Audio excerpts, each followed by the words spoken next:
Professor, journalism and media. And a number of other things that I really you to look up on his very impressive bio. John has a wonderful new book out, and we're very excited that he's reading it. Well, thank you so much. And this has been a real pleasure, just sort of getting coordinated and setting this up. And I want to just thank Chinmahi, Caroline, Heather, various friends and acquaintances here at Yale. I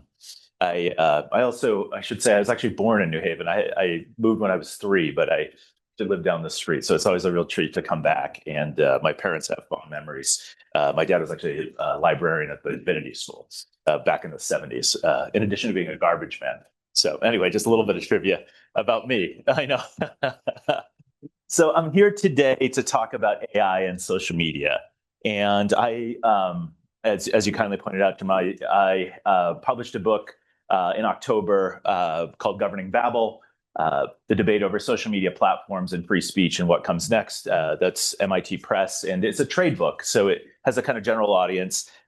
As happens with books, you write them sort of a while ago, and then events kind of overtake some of the things you've said and make a fool of you. Time makes a fool of everyone. And so I wanted to kind of give a book talk that was updated to the present moment.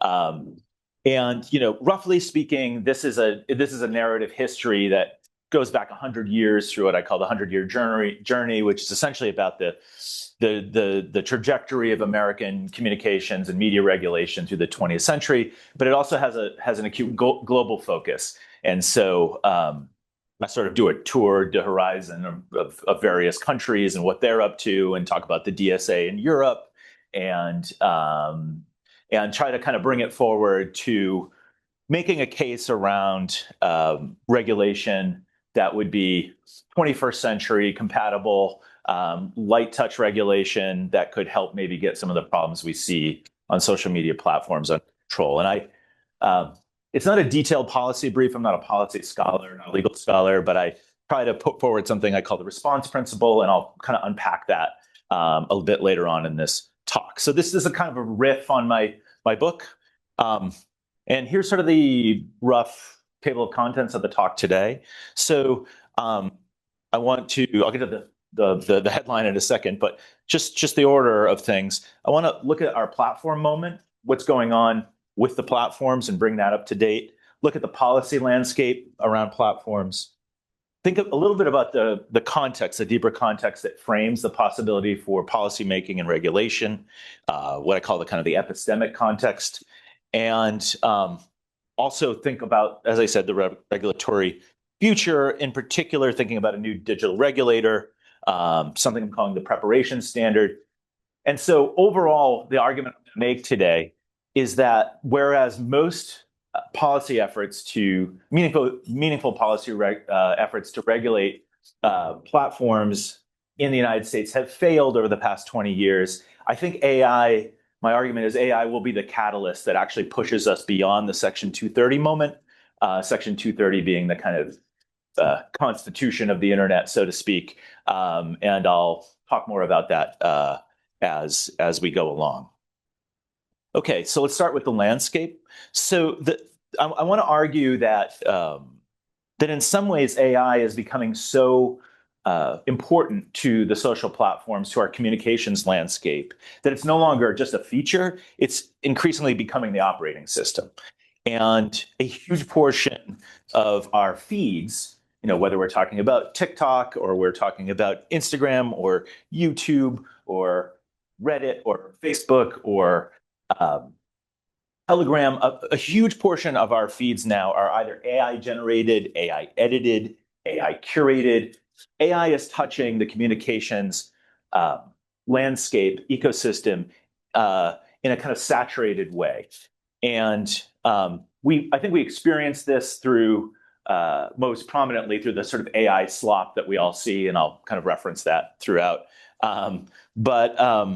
The other thing that's happened, and this is a monumental shift, it's actually a great research project for those of you who are looking to do things in law and policy and social media. We've really moved from this social graph paradigm where algorithms were recommending things based on who you knew or chose to follow or the sort of social network graph that we've all seen sort of pictures of edges and nodes.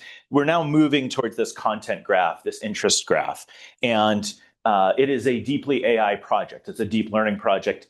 Credit to TikTok for really pioneering that. Obviously, Reels and Shorts and other platforms have copied this, but it's a hugely consequential way of reorganizing knowledge, information, social relationships, ideas, etc. So the user experience in some ways is now wholly AI mediated. It's an AI saturated hybrid reality. And so one of the first things that we had to all learn in terms of AI literacy and SLOP was that anything on a trampoline was probably fake. I don't know how many of you have seen something bouncing on a trampoline on a feed. So we're sort of slowly being kind of the boiled frog in the proverbial pot as we get accustomed to this vast new reality.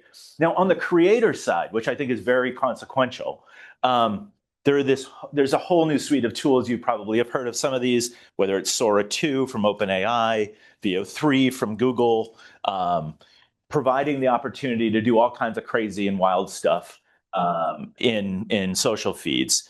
We also have digital twinning, which is becoming more popular, creating AI avatars, which allow creators to maintain a sort of consistent and persistent presence globally in multiple languages.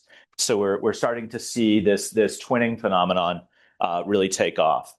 The platforms and the other creator tools generally have these sort of magic edit features, which you've probably seen. We can insert ourselves into new situations. We can bring other people into situations that never happened.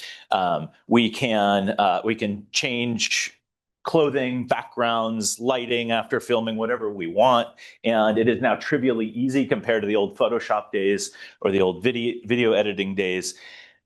And also, on a platform like X, we see a whole new set of tools. Some of them are quite controversial insofar as, recently they were undressing various people and committing all kinds of harms online. But, suffice to say, Grok Imagine is one application that is available, text to image, text to video. There are possibilities for news synthesis, for fact checking. We see people invoking Grok, and sort of generally refereeing and doing kind of weird kinds of content moderation in real time using an AI powered bot. And just another reference to a trampoline animal. By the time we got around to gophers or whatever hedgehogs, I think most people kind of realized that this was not a thing. But in any case, just another shout out to the trampoline animals that are in some ways instantiating the new AI reality. We also have, and this has been a long time coming, probably since the mid 2010s, the algorithmic personalization of content, the ad tech that is supporting, the business model being very much hooked to a kind of micro behavioral tracking strategy. Being able to monitor all these thousands of signals as people scroll, as people click, as people share. And the variation of ads, the ability to actually create new tailored ads that are specific to you is something that is increasingly becoming a reality, which is quite extraordinary.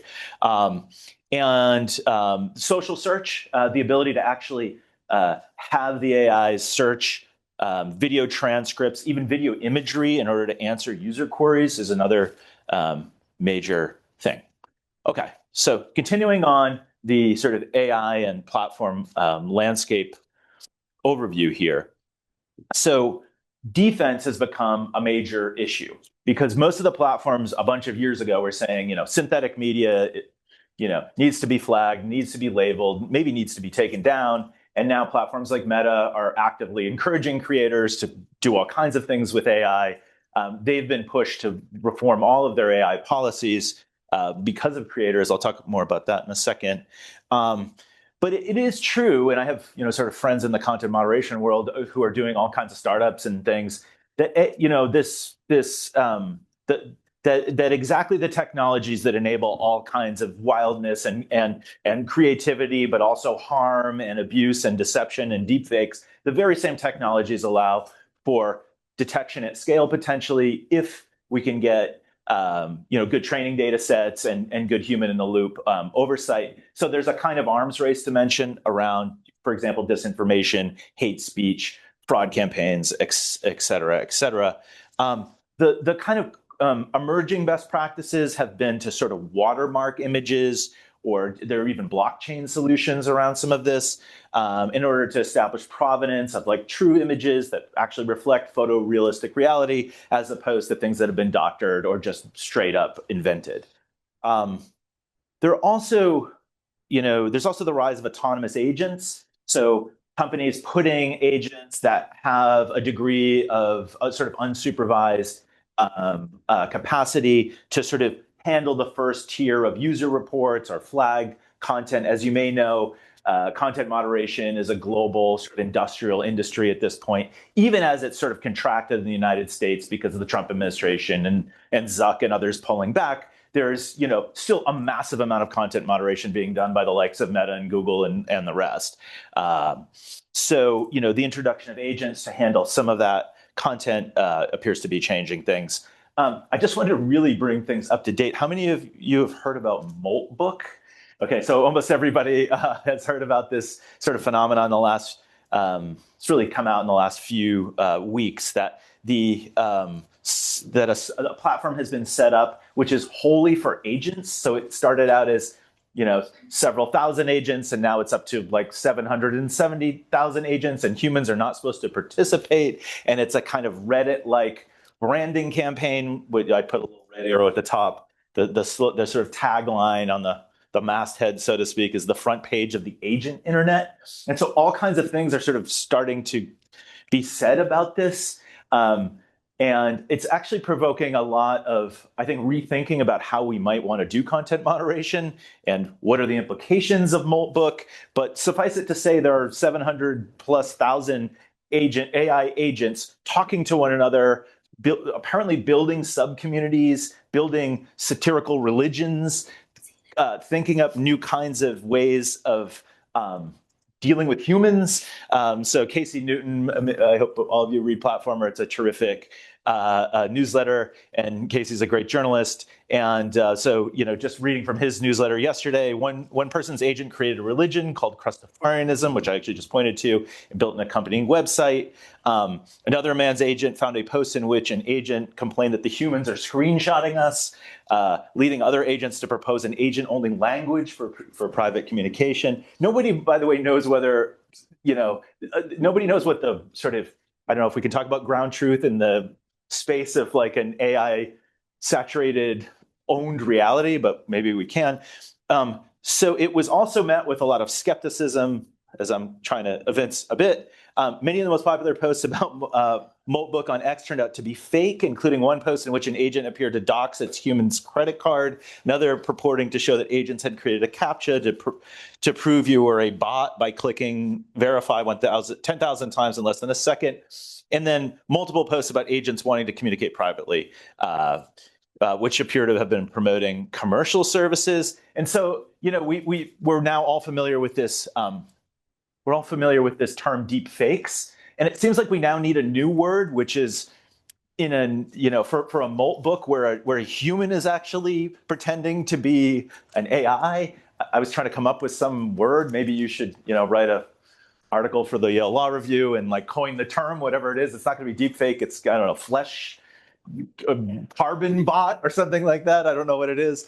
Jack Clark, one of the co-founders of Anthropic, who writes this, also a terrific newsletter, and he sort of weighed in yesterday saying that this is like a Wright brothers demo. People have long speculated about what it means for AI agents to start collaborating with one another at scale. And then he says, scroll through Moltbook and ask yourself the following questions. And these questions actually, in some ways, are part of this case I'm making, that we're going to get to a point where we're going to have to go beyond Section 230. We're going to have to figure something out, because think about the following scenarios. What happens when people successfully staple crypto and agents together so the AI systems have a currency they can use to trade with each other? What happens when a site like Moltbook adds the ability for humans to generate paid bounties, tasks for agents to do? And then what happens when agents start to post paid bounties for tasks that they would like humans to do? You might say the gig economy is sort of already there in terms of whatever it is, even an Uber or something like that. But like here we are, and so these new possibilities seem to be breaking out by the day. Let's think a little bit about the AI harms in particular. There's lots of wonderful things. There's lots of creative things. My kids, use AI tools to do all kinds of things that not necessarily that I want them to do, but that's sort of the reality of raising teens these days.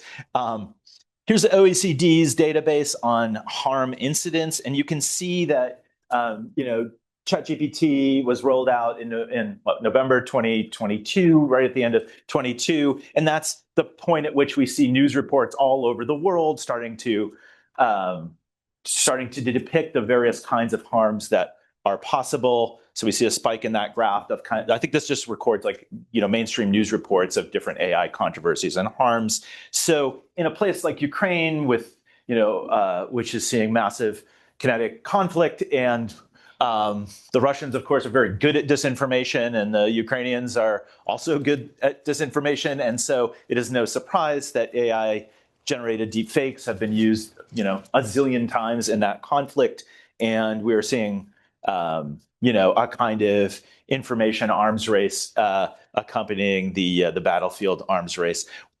This is, the sort of scourge of non-consensual intimate imagery or child sexual abuse materials. So NCII and CSAM is, I think we all know about it. It's playing out in different ways around the world as different cultural norms prevail in different places. But this sort of scandal that happened with X has been playing out on other kinds of platforms all around the world. And, there are all kinds of gender dynamics associated with this, which are probably obvious. And this is being reported sort of all around the world. Now, let's pull back to the global landscape, like what's actually happening in terms of policy. So the EU's AI Act really adopts a transparency first model. So there's disclosure, there's labeling. That's sort of the position right now of, there's still more policy development to happen in Europe. But that's sort of where that stands. China and India have gone a step further toward kind of prescriptive labeling and watermarking. The caveat there that some of the Indian rules are not yet fully implemented or executed. But one of India's proposed amendments specifies the exact size and duration of labels of things that are AI generated, or I don't quite know definitionally how they sort of propose to do this. But permanent identifiers, things that are persistent in terms of informing users when AI content has been surfaced in social is part of what they're thinking. China has this idea of a deep synthesis regulation. They want both visible labels and embedded traceable metadata, so that the bouncing bears or the bouncing gophers, wherever they go, they are followed by some kind of AI label, so that people don't get confused about bouncing bears and bouncing gophers. The US has seen mostly, it's in typical fashion, we're very laissez-faire and libertarian for the most part. At the same time, we did see the Take It Down Act passed duly by Congress and pushed by President Trump and Melania Trump and Senator Ted Cruz. That will take effect, I believe, this year. That primarily relates to non-consensual intimate imagery, but also includes fake versions or synthetic versions of non-consensual intimate imagery. The states, the laboratories of democracy, where there's been a lot of tussle about whether the federal government's going to kind of impose a ban about whether they can actually experiment. They have tried to criminalize specific malicious uses, both NCII or deceptive content intended to influence an election. UK, the data bill targets heinous abusers, imposes unlimited fines. The Online Safety Act makes both NCII illegal on social media, but it doesn't cover private creation and sharing. So there's sort of Swiss cheese loopholes in a lot of these different policy regimes. Overall, there's just a big philosophical divide around the world, whether we're going to regulate the content itself through sort of transparency mandates or to penalize its harmful application after the fact. Okay, so Margarita Vestager and Thierry Breton now in different roles, but they were sort of the face of European regulation. I think very much the United States has sort of, because of the Trump administration's hostility to what's going on in the sort of European censorship machine. We've had a lot of whether it's a DSA or the Digital Markets Act or the EU AI Act. These have very much been on our mind, but I think it's also provoking a lot of creative thinking among the policy community, the academic community, research community about like what would an American answer be to a DSA or AI Act, and how do we feel about what they're doing across the Atlantic, and are there lessons to be learned, and are they overreaching in ways that would violate the First Amendment? And so what I've been trying to think through is like, are there First Amendment respecting ways to sort of accomplish DSA or EU AI Act kind of goals? As I said, the Indians and the Brazilians, there's lots of different attempts out there. This is an old picture, by the way, 2015, I think, but Prime Minister Modi, I just wanted to bring him up on the screen. They're doing, everybody's sort of going a separate route in a lot of ways, though, as I said, watermarking, labeling, transparency seem to be a place where people are coalescing. This matrix here kind of lays out what various countries are doing and their various approaches. So the European Union being comprehensive and rights-based, the United States being market-driven, the UK imposing a kind of duty of care, principles-based, Canada, I'm not sure how alive the prior legislation that was proposed really is, forgive my ignorance. China with a state-controlled and sort of control-oriented model, and then India with this sort of prescriptive, liability-driven model. Okay, so that's my tour de horizon of the policy space. I had mentioned that, cultural norms are changing around content. And so my understanding is that Meta, which first went with the label made with AI, was because of the outcry by creators and influencers who are like, you know what, you're basically making us call our own content like sus, as my students would say. And so that's not great because we're trying to make a living here or a side hustle. So they've gone now for this like really weird formulation, AI info, which is like, you can find out more and click on this, but it doesn't really specify like how AI was involved or, the ways in which the photo may be tampered with or whatnot. Now I'm going to go way, way back in history. So the idea of labeling content actually goes way, way back. And in the propaganda studies world, which actually goes back to World War I, there have been all kinds of efforts. This is actually an American poster. I just figured, we should show the fact that the United States also does propaganda as well as, the Prussians or the Nazis or the Chinese Communist Party. But in any case, really the first book that was written about propaganda in a kind of proper formal academic sense was actually by a Yale professor named Harold Lasswell. Also, I think it was at the University of Chicago. And he wrote a bunch of treatises beyond the 1927 book, Propaganda in the World War. And during World War II, I was sort of digging through some of his writings. He was actually proposing what he called the instant label plan, where he thought that everything the Nazis were doing, or the Japanese, everyone who was doing propaganda against the United States and the Allies, we should sort of put labels on everything. And if they somehow managed to sneak in a newspaper article, then we should like have column inches that would oppose that article. And if people tried to like read Mein Kampf, he wanted pages in Mein Kampf that would oppose Mein Kampf. And it was sort of a very convoluted scheme, but what's sort of extraordinary is that we ended up in the same place that Professor Lasswell ended up in the 40s, and now we're in the 2020s. And there's a long history here of trying to think about sort of metadata, like information that opposes information. Counter speech is be another way of thinking about it. And the global fact-checking movement, journalists have tried to have basically tried this labeling technique. This is Africa Check. For my book, I actually interviewed one of the leaders there and talked to him about what they've been facing and what they've been doing. But essentially what they're doing is labeling. This is a sort of a time-honored technique in certain ways. contextual factors for the global policy sort of space. So one is, and I'll get a little academic here, one is the trust paradox, which specifies that although users often report not trusting AI technologies, they nevertheless embrace them. And we see this across a lot of polling and survey data. People say, yeah, it's all garbage, and then they go ahead and either consume it or use it. Another paradox that's operating here is that when systems make AI involvement visible as part of more transparent moderation, think AI info for Meta, there are many other examples, it can sometimes engender less trust. So we have this paradox of like, we're trying to make sure that people are well-oriented in their information consumption and seeking, but we end up making them less trusting of the particular platform. When platforms attempt to either perform quality or contextual labeling or encourage vigilance against misinformation, there are these second-order dangers that are well established in the literature. One is the implied truth effect. So if you start labeling things, then there is a sense that the things that are unlabeled, like this ain't AI because there's no label there, then you have now created a false impression about problematic but unlabeled content.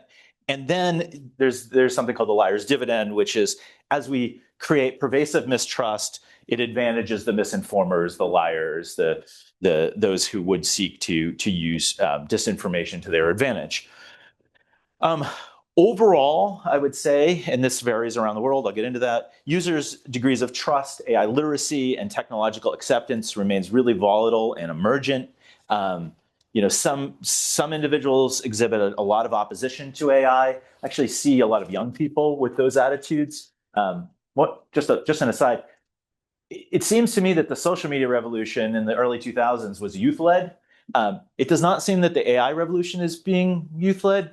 It seems more of a managerial class leading. I don't know what the implications of that are, but there's something there. There's probably something profound. So some are obviously huge adopters, and then others show sign of what we would call, I guess, in the social science literature, cognitive loafing or offloading.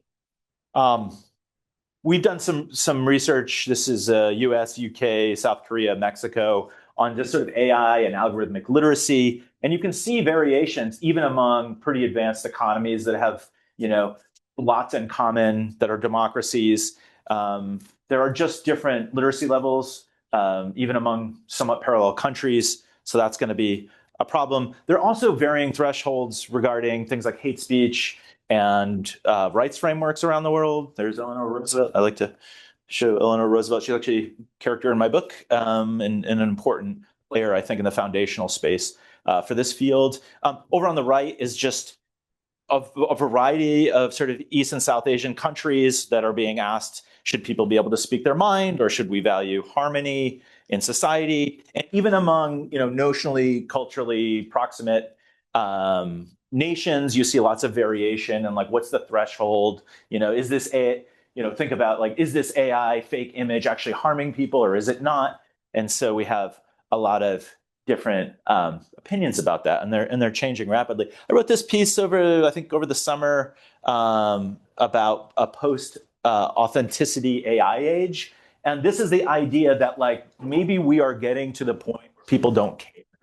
They find it amusing. They find the memes cool. We see, the sitting United States president just kind of throwing stuff out there, which he would argue is a political cartoon or a meme and just meant to, own the libs or whatever it is.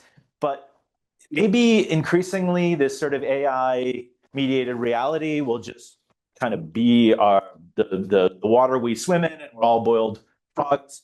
And people will just care less. And so my argument here was that we not only need to make people aware that stuff may be fake, but we need to have institutions that also reinforce that, or else we may just evolve into a species that kind of doesn't care. We sort of realize the entire surface of the internet and social platforms is just some kind of hybrid reality, and it's all there for the lulz, and so be it. Another thing I've argued is that we're probably going to get to the point where chat mods or mod bots are going to be a more explicit part of social media. We'll be interacting with agents. I think there are lots of questions about responsible AI, AI alignment, that we need to sort of think through as AI agents interact with humans in, ways that may prevent speech from being articulated, or may, scare us, or may do God knows what. I'm going to skip the polling data. Now I want to kind of land the talk by getting to my sort of policy prescription. As abstracted as it is, it's sort of a policy prescription. This is 1996, President Clinton, Vice President Al Gore signing the telecommunications bill. Within that was the language that would ultimately become Section 230, which basically says if you're hosting user-generated content, you're not liable for that user-generated content.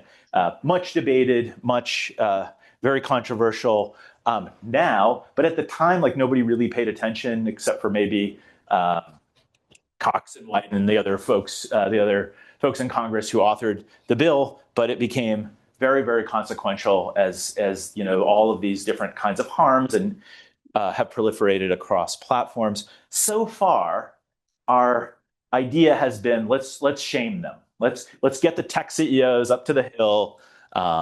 Let's try to use shame and publicity and moral suasion and whatever other non-regulatory tools we can to try to force them to do better. And we kind of know this has been somewhat of a charade, as people have been, the idea is just kind of survive the day on the Hill, and you kind of duck and weave, and then nothing really happens after that. There's no record either being built, a record of data collection and auditing and the kinds of things we would see in, the SEC or other regulatory agencies, because it's an unregulated space so far. So the book makes an argument, and I'm kind of bringing it into the AI. The book has a chapter on AI and it has a bunch of stuff on AI, but I'm trying to kind of update things. The idea is that in contradistinction to what the FCC set up in 1934, which was a public interest standard that all the way until the 80s, when the Fairness Doctrine was revoked, kind of prevailed as a way of organizing broadcast, radio, and television, and still to some extent. The FCC has a role, and obviously the Trump administration has used it in a kind of interesting and kind of bizarre way. But there was a public interest standard. It kind of was the bedrock principle that governed, whether it was licensing broadcast stations or regulatory intervention around whether people had, early on just voiced opinions, but later on had they represented both sides on controversial issues. I'm proposing something I'm calling a response principle. Platforms would be required to take reasonable measures to limit patterns of harms. You may say the devil's in the details, John, in terms of defining all that, but I'll get to that in just a second. I really want to avoid regulating content for all of the obvious reasons and all of the constitutional problems that runs into. So, and I'm kind of riffing off of ideas that have existed out there. For example, Professor Balkin's idea of information fiduciaries, but also Tom Wheeler, who's the FCC chair under Obama, has a bunch of ideas about a new digital regulator. So I'm standing on the shoulders of giants a little bit here. This new digital regulator would create a successor to the FCC. We would get data access. There would, one of the things that is sort of amazing about all of these companies is that they don't have to file paperwork. There's no paperwork for them to file for the most part. And so the idea is to have disclosure paperwork, regular testimony. So get these folks off the stage, get the counsel's office and the policy people and the product people to actually testify in a regulatory agency where we can start to build a record. And I actually think if you set something up like this, the first thing you would want to do is take a couple years to just build a record. What are you doing? What's happening? What kinds of measures are you taking to mitigate, let's say, the stuff that actually violates federal criminal law, right? So terrorism, CSAM,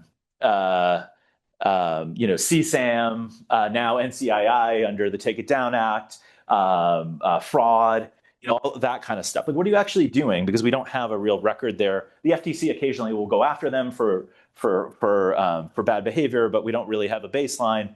And then we can imagine carrots, but we can also imagine sticks. And about the best I could come up with that would be arguably First Amendment protecting. And here I'm at Yale Law School, so I'm sure you'll come down like a ton of bricks on me on this. But I thought, what about if the stick is because of bad behavior, we're going to, in this new digital regulator, would mandate a pause on user and advertiser growth. And you may say, how could that be First Amendment respecting? Well, you're actually respecting the speech rights of everybody on the platform. You're respecting the expressive rights of the platform with the existing user base, and everything's trade-offs in policymaking and in law. So maybe this would be an acceptable kind of punishment. I don't know. It wouldn't be content removal. Rather, it would be a curb on growth. And so we move again, in this sort of great arc of history from a public interest standard to what I'm calling a response principle. I want to get very specific about what the response principle might ultimately grow into, and then I will stop. One of the things that came out of January 6th, of all the crazy and terrible and amazing things that came out of that event, was that platforms like Twitter, and even to an extent Meta, with all of its billions and all of its capacity, really weren't prepared to deal with an active kind of domestic terrorist attack on the Capitol. And Twitter didn't even have the personnel. They didn't have the algorithmic capacity. There are just amazing stories. I print some of them in my book, but actually, the source material comes out of the congressional investigation. There was a whole chapter on social media that just wasn't published. So what I'm arguing is that because of particularly the AI accelerated harms we saw, for example, Jack Clark articulating like where this could be going, where the ball may be rolling. I think we need to say to the companies, you need to have sufficient capacity, preparation, personnel, algorithms, et cetera, because the potential for systemic risk, to borrow a term from the Europeans, to our financial system, to public health, to elections, to children, is so great that we feel like regulating your platform design, your infrastructure, may actually be required and may be constitutional. And if you go to Moody versus NetChoice, go read Barrett's opinion, and you'll see that she has all these caveats at a certain point about AI. She said, she sided with the companies there, but she said, well, what about algorithms that are not expressive? What about AI? And you see some of the conservative justices, particularly her, and she's obviously a swing vote, like interested in this question of like, could we regulate basically the conduct of the platforms, not the content, not the speech, but the conduct in sort of new ways. And so I saw the door opening there. Maybe others see something different. So this would be a shift from regulating content to regulating infrastructure.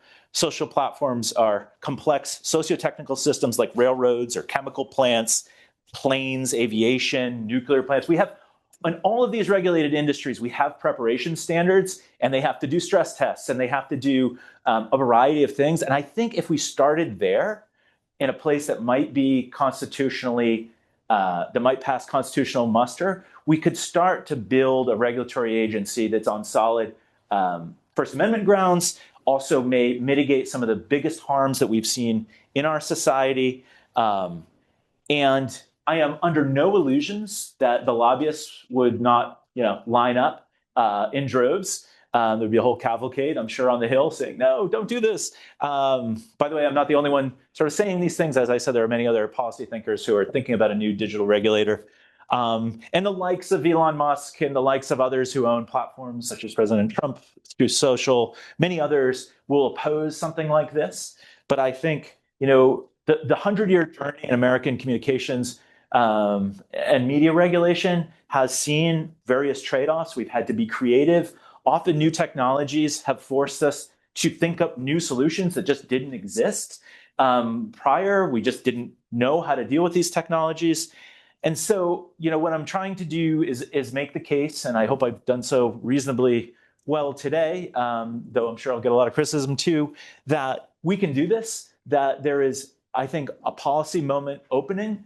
I could very well imagine the next presidential campaign having significant planks from both candidates, like Gavin Newsom and a J.D. Vance, where they say we're going to get social media under control. And you may say, well, Vance wouldn't go for that. But look what happened after Charlie Kirk's death, right?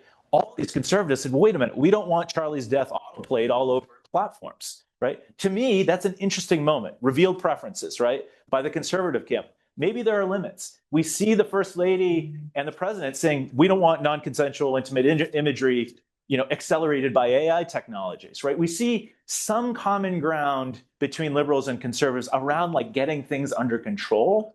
We see the free speech laissez-faire consensus, I'm quoting some legal scholars here, kind of falling apart.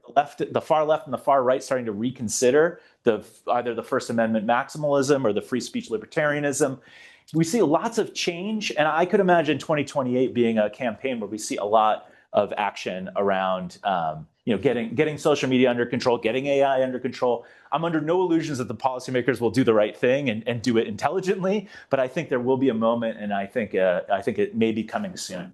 I was advised to stop right around now to take questions, but that is my thought. Thank you.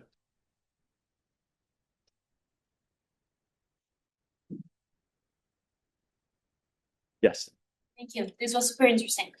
I have a question on how coherent is to put together the responsive principle with the preparation standard. In the sense that I see the preparation standard as like the capital planning strategies that big banks have, for example. They're too big to fail. Right? Yeah, Sarbanes-Oxley, right. Yep.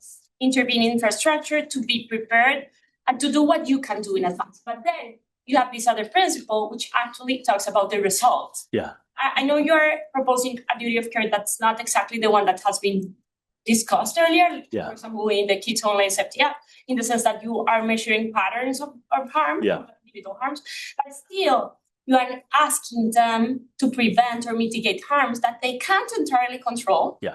Because causes are ecological, right? Yeah. So do you think both approaches complement each other, or because I feel like the first one is intervene before to make sure that you can do what you can actually do, but the other one is about results. Yeah. I spent a 2.5-hour car ride thinking about this question, and you're so sharp and smart for finding the hole in the argument, which is I had this response principle idea. It's laid out in the book, not in a really totally formal policy prescriptive way, but it's there. And then I started thinking about the preparation standard, and I think they both contain the seeds of important ideas. I do think there's a tension between them. I do think as part of stress testing and as I understand it, I'm not obviously I've already disclaimed I'm not a policy scholar, but my understanding of, for example, financial regulation is that you have to sort of anticipate things such as you run out of money because there's a bank run and how much cash on hand do you have. And so it seems if we were to kind of require transparency around the companies and data disclosure and build a record and a regulatory agency. And by the way, the PATA bill, which would mandate this, is actually currently live and back before Congress. So maybe we'll get data transparency, at least for qualified researchers or something like that. But I do think that baseline would involve identifying areas of harm that should be reasonably anticipated and therefore incorporated in the preparation standards. But you may have better ideas. Do you have ideas about how I can merge them? Okay. Yeah. Thank you so much. Yeah. I was wondering about your normative commitments or your normative take of how this all comes together, because when I hear things like we should regulate their conduct and have them throttle users that are putting out things that are against whatever government regulators want, I'm thinking about how everyone's a domestic terrorist these days, right? Depending on who's in government, this could go really bad. So how do you view the normative stakes? The normative stakes are enormous, and handing these controls over to irresponsible authorities would itself be irresponsible. And I've heard a lot of folks in the academic and policy community say this is not the time to hand the federal government the keys to any further authorities. And I think that's basically right. Although I will give the president credit for the Take It Down Act. I will. There are areas I don't. Maybe it sounds naive, but I think there are some emerging areas of consensus. I think this presumes a functioning government that has reasonably pro-social aims. And could be an unmitigated disaster and more tools to do things like what they've done with the FCC. So I take that fully on board, and it is a risk. Are there ways to kind of, well, the Federal Reserve is like a terrible example because we see all the attempted politicization, but so far it's survived, and it looks like the Supreme Court might be predisposed to making sure it survives in terms of independence. I don't know. Is there a way to do that because it's such a sensitive area? Probably not, but it's another hole in my argument. So thank you. Go ahead. Thank you, Scott. I have two questions that are connected. So my first is about the variation between platforms. So I'm wondering how your approach would address the idea that platforms vary dramatically, like in terms of, I don't know, like even in the Meta antitrust trial, like the government failed to establish that personal social networking services like was a category. And so like when you think about things like planes or railroads, like those are definitionally comparatively very easy to define. Whereas the platform is very not. Like, so for instance, like Discord, where it's like semi-private communities, like is that the same as X, that kind of thing.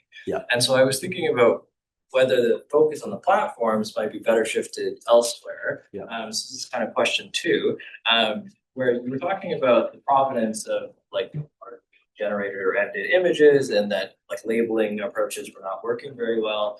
And so I'm wondering, why not look to labeling authentic images? Like, because there are only so many ways to, like create an authentic image, like Google, Apple, they own the sensors. You could create a standard across like camera companies in the US or wherever it is. And that seems to me like you could digitally watermark it, so it's not like, in your face or what have you. Whether that maybe is the an area to shift focus to. Yeah. And there's a lot of great work being done around provenance, watermarking, and camera technology, and all of these things. There's a whole. Maybe someone in the room knows it was C2P. Yeah. So obviously there's great work being done by various civil society research groups, advocacy groups. I think sort of an original sin of a lot of platforms is that the source or the provenance is like not exactly clear, and because people are scrolling so rapidly, the fact that it says the Wall Street Journal is sort of almost ignored. And that was sort of my point about institutions, is that we, in this arms race, given the user interface right now, which is small, mobile, rapid scrolling technology, I have some questions about how effective all of the kind of quality labeling for actual verified content will be, especially if our global culture sort of tipped towards a post-authenticity moment and they just sort of don't care anyway. But that aside, your first question though was, the variation of the platforms. That is something that is fascinating. It's totally true that you would want to treat these platforms differently. The European Union, under the Digital Services Act, has defined them by user, by the number of users, so-called VLOPs, very large online platforms. That may be the only way to do it, which is to just say, how many people do you have signed up who have accounts? And if it meets a certain threshold, then we whatever it is, 50 million or something, then we kind of throw you in. Though, with Gab and Parler and like lots of other kind of so-called alt social, like we've seen very consequential, impactful behavior that would fall under the threshold. So maybe we want to redefine that threshold. This all sounds very scary, I think, particularly for libertarians who are like, this sounds like a government censorship machine. I am not claiming there aren't huge risks with it. Telegram's a really interesting case because you both have private, semi-encrypted messaging. I think there's some debate about how encrypted it really is, but and then you have that sort of broadcast capacity because you can reach whatever it is, 500,000 people in the messaging. And so it's a hybrid kind of app. And so you may want to actually, for some kinds of platforms, regulate parts of it, but not others, because you would want to be privacy respecting for encrypted, person-to-person networking apps. But you're totally right, too, that the courts haven't seemed to settle on a definition, and we would have to get more definition. Yes. I was thinking, it's amazing what you're presenting, but like imagine all the notebook starts creating a massive scale deepfake porn. Yeah. This is a new challenge. Yeah. Because you not necessarily has a human agent that you can responsibilize by this kind of crime. Yep. So how you do operate this responsible principle, but also it's an ecosystem. So it's the platform could say they don't have responsibility over the interaction of the chaos that comes from the interaction of autonomous agents. So this is one thing. But the other two things that I'm curious about it is you mentioned like aviation, but aviation has global standards. Yes. For prices. Yeah. Yeah. How you deal with that, considering that AI ecosystems are also global? Yeah. Because we always have this argument. You start making more regulation, black markets are going to emerge. So some country is going to become a paradise of AI regulation, and all the companies, all the platforms are going to migrate. Yeah. So how to deal with that? Yeah. And the last one is about like WhatsApp. So you mentioned Telegram. Yeah. Yeah. How can we regulate platforms that has encrypted? Because when you talk about the deep fake porn in China or South Korea and even Brazil, people distribute these through these encrypted channels. Yep. So how you deal with this? Because you make an example that's about platforms that are based in ads. Yeah. So it's easier to just block Yeah. the revenue. In the case of WhatsApp, what do you do? Yeah. Well, I'll take them kind of in reverse order, and I'm going to forget the first one because it's a little way. Yeah. It's a multiple. Okay. So on encrypted applications, one thing I write about actually in the book is this idea of message franking. So as of right now, if you wanted to report out some bad thing, because it's encrypted end to end, you currently cannot do that. But this idea of message franking, look it up. James Grimmelman at Cornell has written about it. The idea is that you could at least verify that whatever harm is being reported actually did happen within the context of the end-to-end encryption. It's some kind of computer science or mathematical technique. So that's not a solution to all harms, but that would at least be the start. I know, privacy and encryption scholars and advocates would freak out because it looks like maybe we're breaking encryption. But my understanding is that there's a legitimate debate about whether message franking actually does break encryption, or rather just adds this capacity to report out and then to verify it back. So maybe that's the beginning of a solution. And others who know a lot more than I do are saying like the privacy and encryption debate is actually starting to change because of computer science techniques I'm over my skis there. Globally, how do we have consistent standards? My sense is that a lot of countries like India, Brazil, others that are in and of themselves powerful economies, but they're at this disadvantage where these Western, mostly Silicon Valley platforms are playing these outsized roles in their communication space, would love to see more potential policy solutions originated by the United States that they could then at least, they would probably modify, but we could start to build a series of digital regulators around the world, at least among willing countries. Obviously, Iran and China and Russia are not going to do that anytime soon, but that the United States getting into the regulation game, which we just have not so far, would be of some relief, because it then gives power to those countries, because the United States itself has on its books similar laws. And I don't know enough about international law and litigation, but I can imagine there being some kind of benefit to countries that are struggling. I mean, look at a lot of the countries in Africa, they're struggling with like Facebook or any of its different platforms, or Myanmar or something like that.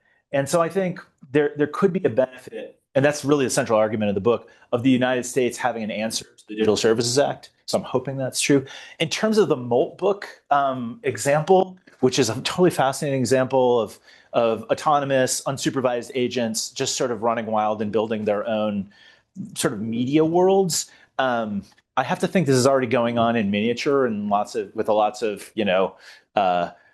tinkerers and people out there. But if it got really robust and was hooked up to the crypto rails and there were payments and all kinds of stuff like that, I actually have zero idea what would happen. And I don't know if people in here are thinking about these kinds of things, but it does seem like a really rich area for a law review paper, or 100 law review papers about what do we do when the AI agents no longer have a jurisdiction and there's no one responsible, and they're just sort of code running around the world, bouncing off of servers and various mesh networks of laptops and things like that. Do you have ideas? What happens? I have no idea.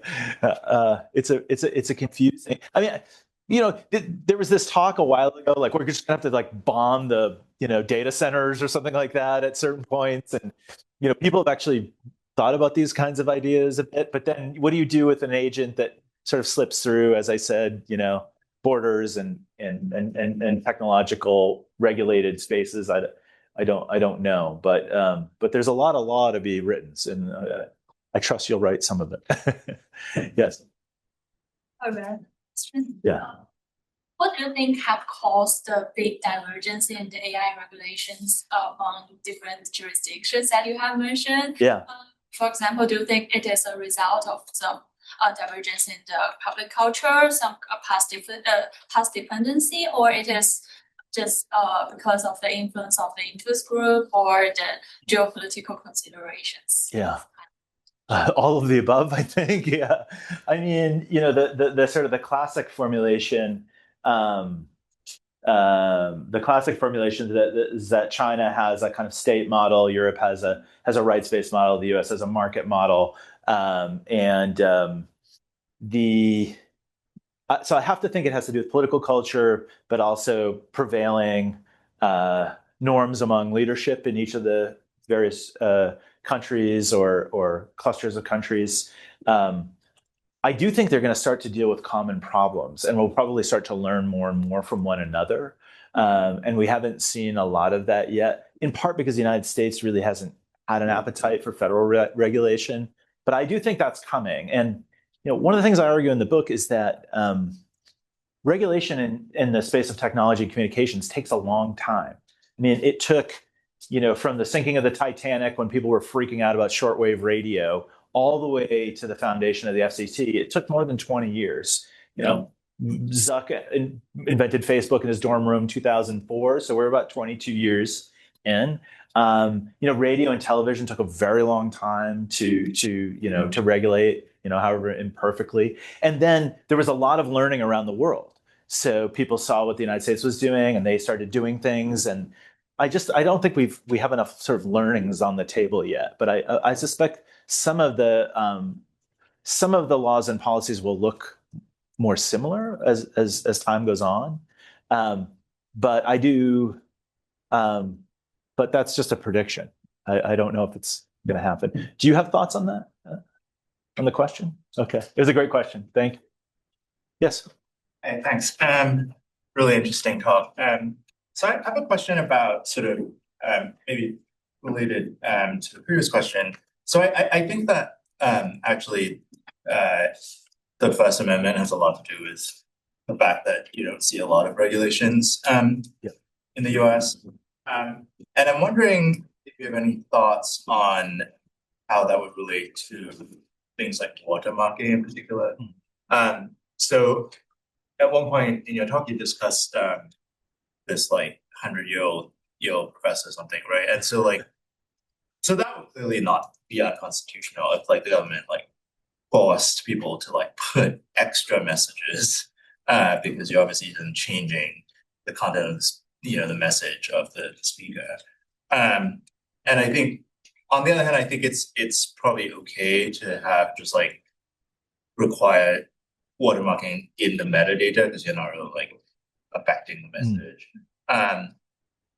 But I think so. Then the question is like, what about requiring like visible watermarks? I actually have no idea what like the sort of constitution says that, but so I guess I'm interested in your thoughts about like whether you think what you think the advantages, let's say, of having like visible watermarks would be relative to just like in the metadata. Because it seems to me that like when you have AI images and videos go out into the world on the platforms, most people are just like not going, they're not going to be able to evaluate the metadata. But Yeah. even if you have some sort of like, third-party speakers who are like, hey, I've examined the metadata, this is fake. That's probably going to be way less effective than it as like a visible watermark. So I wonder, what you think about sort of this general strategy of disclosure, transparency, and kind of like some of the constitutional issues then. Yeah. So one thing I should say is you mentioned that it might be uncontroversial to mandate kind of labeling, but we've seen a huge backlash against that very thing, particularly on Twitter. President Trump and sort of allies arguing that labels actually are a form of censorship. People, can reject that, but just it's an argument that's out there and has been made. I do think because of shifting cultural conditions and literacy levels, the efficacy of any given label will be like I think it's a complex equation.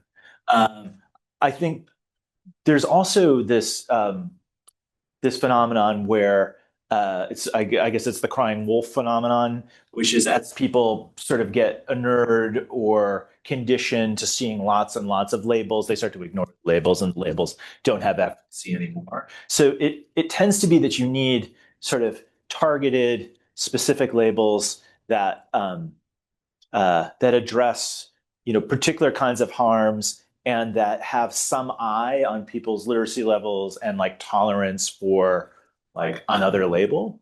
I don't know if that makes sense. There's actually, I mean, one another paper that I think should be written. There's a huge field around information treatments in policy and law. So whether it's like labeling cigarettes or all of the other nutrition labels or all of the, that whole field. And Kat Sunstein at Harvard Law School has a wonderful book, Too Much Information, in which he sort of unpacks some of the theory and unpacks some of his experience as the regulatory czar in the White House. It's a really good book. I actually think analogizing between that kind of labeling, the other field that has enormous experience with labeling is actually library science and information science. And so I actually did a project a while ago where we were trying to think through some of the things librarians think about in terms of curating information and providing metadata. What could we learn from those disciplines and port them over into social platforms? And I think, the answer is you have to, at a very high level, you have to condition people to understand what the metadata is saying. That's why, for example, AI info to me is like cognitively weird and dissonant. I know why they have to do it. I sort of know people that are involved in it, and they're good people, and they're trying to figure it out. But it is, I don't know what it says to someone when it says AI info. Is it sus? Is it not? Are you going to learn something? Is this just a flag? Is this supposed to be like a wink or I don't know. The watermarking is deeply intriguing though, because as you said, it may be a way of not infringing on speech rights to mandate it, but yet it is a meaningful contextual marker that could then feed into the algorithmic curation. And to me, that's really the whole ballgame, which is how do the digital signals of the user-generated content, how are they regarded by the algorithmic filters? How are those signals perceived? And then is the piece of content boosted virally? Is it downranked? There are all these different kinds of treatments that you can do beyond, just removing it or the more, or suspending the account or whatnot. We can they downrank it, they label it, they put it over here, they put it in timeout for a few minutes. Like there's lots of different things that they can do. And so maybe watermarks, and this is actually a question for the companies, if people more consistently adopted watermarking schemes, does it materially help them in whatever strategic goals they have for the platform? I mean, most of their strategic goals are engagement, so that's not great. But if they wanted, a more informed platform or a platform that's more trusted, maybe, the C2PA kind of approach would be really good. I don't know enough about, what they're doing, but do you have ideas about it? Anyone else want to chime in on that? Yeah. Yeah, how are we doing? We need to spare lunch. Yeah. Does anyone have burning questions? We can okay, there. Okay. I think we'll. Okay. For this Yeah. meeting talk. Yeah. I want to quickly thank Justice Collaboratory and Caroline Noble for co-sponsoring, as well as White Jones, that is very kindly co-sponsored this entire Tuesday speaker series. Thank you all for the very thoughtful conversation, and John, thank you for sharing your insight with us. Thank you.